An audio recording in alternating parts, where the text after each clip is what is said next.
Welcome back to The Evolution of Formula One, the ultimate pit stop for everything Formula One. Today's video is Giuseppe Nino Farina's driver profile. Enjoy! Giuseppe Nino Farina, the name etched in Formula One history as the very first world champion. From the hills of Italy to the top of the podium, Farina's journey in motorsport is one of talent, perseverance, and destiny. Today, we take a deep dive into the life of the first ever Formula One champion, a man whose legacy helped shape the sport we love today. Born on October 30th, 1906, in Turin, Italy, Nino Farina was immersed in the world of automobiles from the moment he was born. His father, Giovanni, ran a bodywork shop in Turin, while his uncle, Pinin, owned the famed Pininfarina coach building company. Young Giuseppe, affectionately known as Nino, was destined for greatness. His first taste of racing came when, at just 9 years old, he drove his father's car around the family's factory. That moment sparked a lifelong passion for motorsport.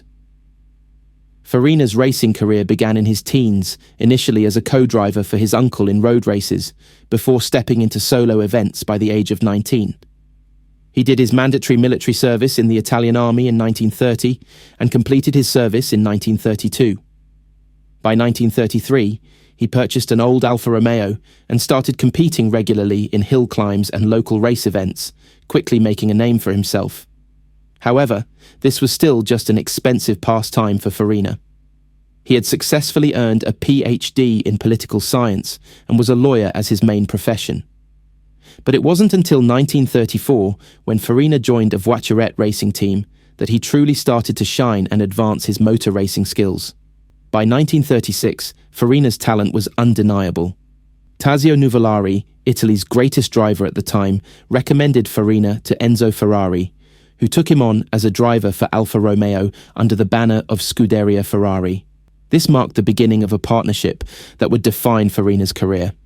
But it wasn't all smooth sailing. He encountered with some serious challenges at the beginning.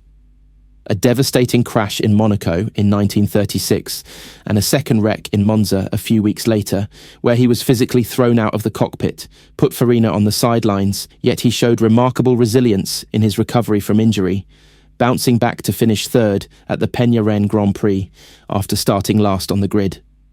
Farina believed that his survival of that accident was not down to good luck, but down to his continuous faith in God.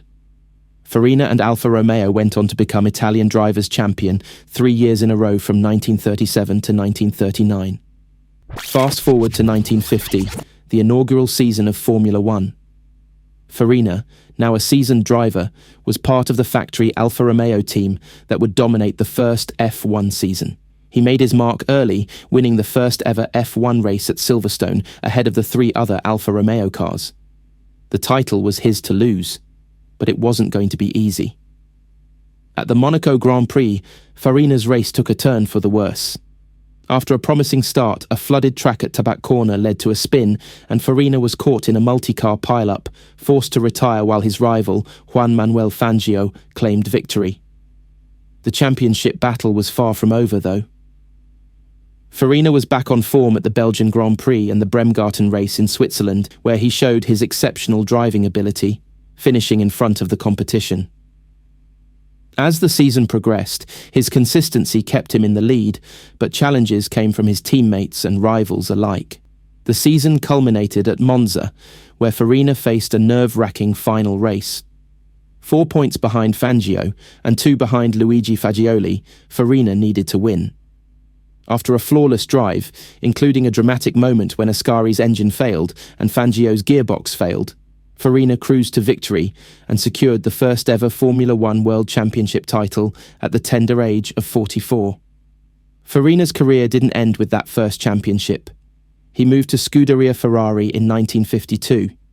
He continued to race with Ferrari in Formula One for 4 years, taking part in the formative years of Formula One and influencing the development of the sport.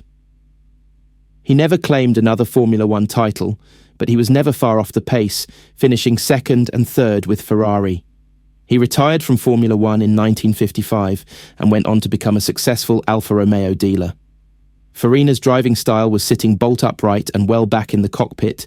Farina grasped the steering wheel with both arms fully outstretched and guided his car with calm, sparing movements and deft applications of the throttle. He did have his fair share of accidents, which some believe was down to his lack of mechanical sympathy or understanding, causing him to push cars beyond the point of no return. Farina died in a car crash 1966 while travelling to the French Grand Prix at Reims. He was 59.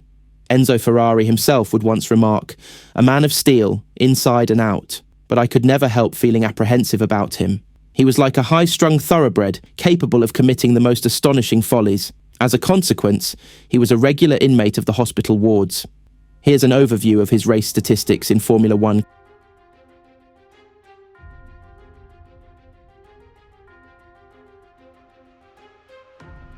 Career statistics.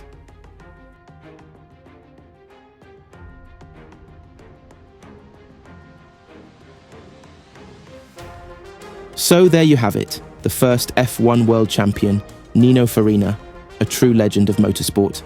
Thank you for joining us to explore his incredible story.